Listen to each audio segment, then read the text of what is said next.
Lagunya apa tadi? Tik-tik hujan. Tik-tik bunyi hujan. Nah, di lagu itu, di syair lagu itu, kalian pasti menemukan beberapa benda dengan wujud yang berbeda-beda. Tadi ada air. Air wujudnya apa? Benda apa itu? Air. Kemudian ada genteng. Genteng itu benda padat. Kemudian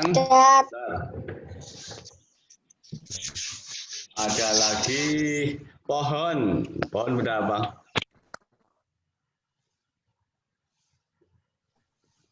Padat. Kemudian ada lagi ranting, ada dahan, itu juga benda padat. Nah, dalam proses terjadinya hujan itu, seperti yang kita nyanyikan dalam lagu Tik-tik bunyi hujan tadi, itu sempat terjadi beberapa wujud benda.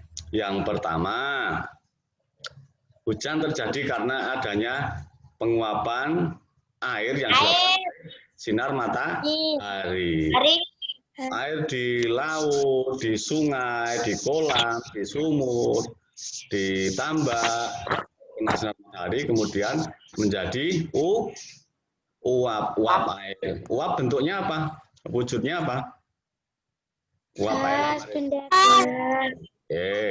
Air uap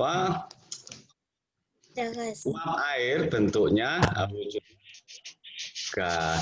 Kemudian uap itu setelah sampai di langit, kemudian tertiup angin sampai ke daerah yang dingin. Kemudian uap air itu saling mengumpul satu sama lain.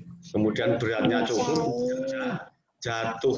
Nah, karena saking banyaknya atau banyak sekali titik-titik air yang mengumpul dan jatuh ke bumi, maka itulah yang disebut sebagai hujan. Jadi melalui lagu tadi, Tik-tik bunyi hujan tadi, kita dapat menemukan beberapa wujud benda, diantaranya air yang menguap, bentuknya air bentuknya atau wujudnya adalah benda cair. Kemudian menguap menjadi uap air, bentuknya adalah gas. Kemudian jatuh menjadi air lagi, bentuknya cair. Kemudian mengenai genteng wujudnya adalah benda apa?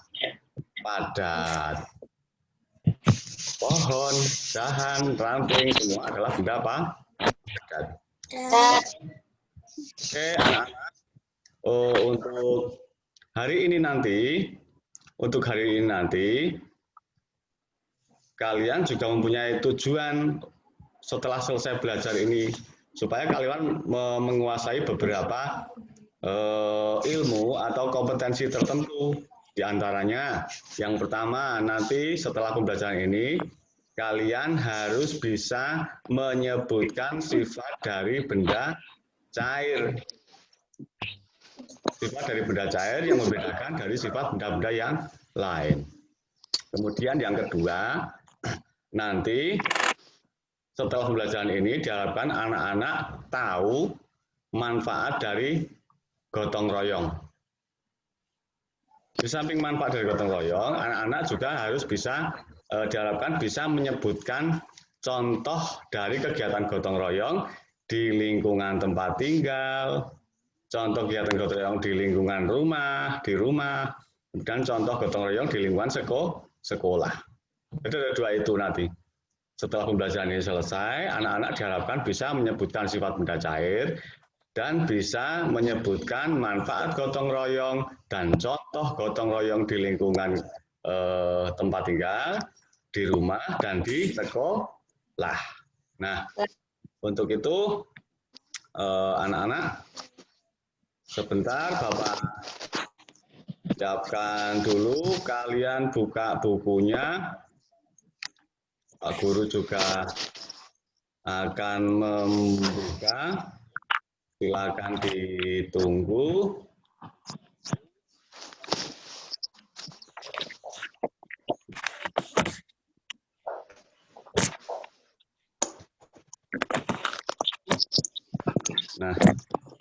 hari ini nanti ada kegiatan melakukan percobaan dengan benda cair. Apakah kalian sudah menyiapkan alat dan bahannya? Sudah. Nah, apa saja kemarin yang dipesankan Pak Guru? Gelas plastik, Gelas piring plastik, dan piring plastik, air putih, air putih, botol air. Botol minuman kalian, terus gelas plastik, botol Piring plastik. Ayo. kemudian air. Nah, itu nanti akan kita gunakan untuk melakukan percobaan untuk mempelajari sifat dari benda cair. Oke. Nah, silakan kalian buka bukunya pembelajaran 4. Sudah dibuka semua belum? Sudah. Oke. Yang itu ya, melihat benda cair lebih dekat. Nah, kita baca ya, kita baca. Kalian juga membaca, menyimak di buku atau di layar dan mendengarkan penjelasan Pak Guru. Pak Guru akan bacakan. Seperti benda padat, benda cair juga banyak di sekitar kita. Sekitar 70% permukaan bumi tertutup oleh laut. Jadi bumi itu air dan daratnya itu lebih banyak airnya. Nah, hampir 3/4-nya permukaan bumi itu adalah air. Pulaunya, daratannya hanya sedikit. Nah, tubuh manusia hampir 2/3 bagian juga merupakan cairan. Tubuh kita itu 2/3 adalah cairan. Air adalah benda cair yang sering ditemui. Sebutkan benda lainnya termasuk benda cair. Pernahkah kamu melihat air dalam gelas tumpah? Bagaimana bentuk air tersebut? Apakah bentuk yang tumpah sama dengan air dalam gelas? Nah, kalian diminta menyebutkan contoh benda cair dahulu. Belum masuk ke pembelajaran. Oke. Contoh. Aduh, maaf. Bapak belum terbiasa nih pakai. Oke. Diulang. Contoh. Tulisannya kok seperti itu ya. Contoh benda cair. Apa saja? Tadi sudah ada air ya. Air. Apalagi? Minyak. Minyak. Sebentar, ada yang baru masuk. Guru. Minyak. Minyak.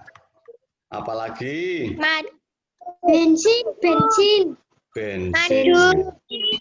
Bensin. Ada lagi? Oli. Ada yang menyebutkan oli. Apalagi? Sirup. Apalagi? Sabun cair. Sabun cair. Oke, pinter. Apalagi? Hand sanitizer. Sama dengan sabun cair. Hand sanitizer. Sampo, Pak Guru. Apa? Sampo.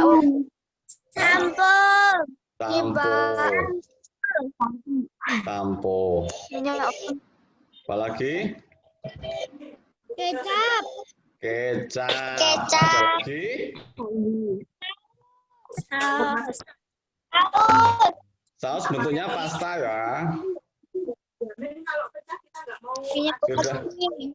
Sudah ya? Cukup ini ya? Oke. Kalian sudah tahu sekarang. Kalian sudah tahu contoh-contoh benda cair. Nah, sekarang kita lihat lagi bukunya. Sudah kelihatan ya?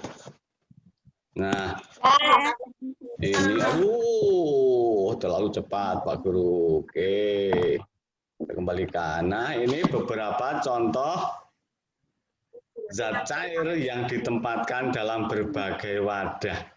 Nah, kemudian kalian diminta melakukan kegiatan berikut untuk mengetahui sifat benda cair.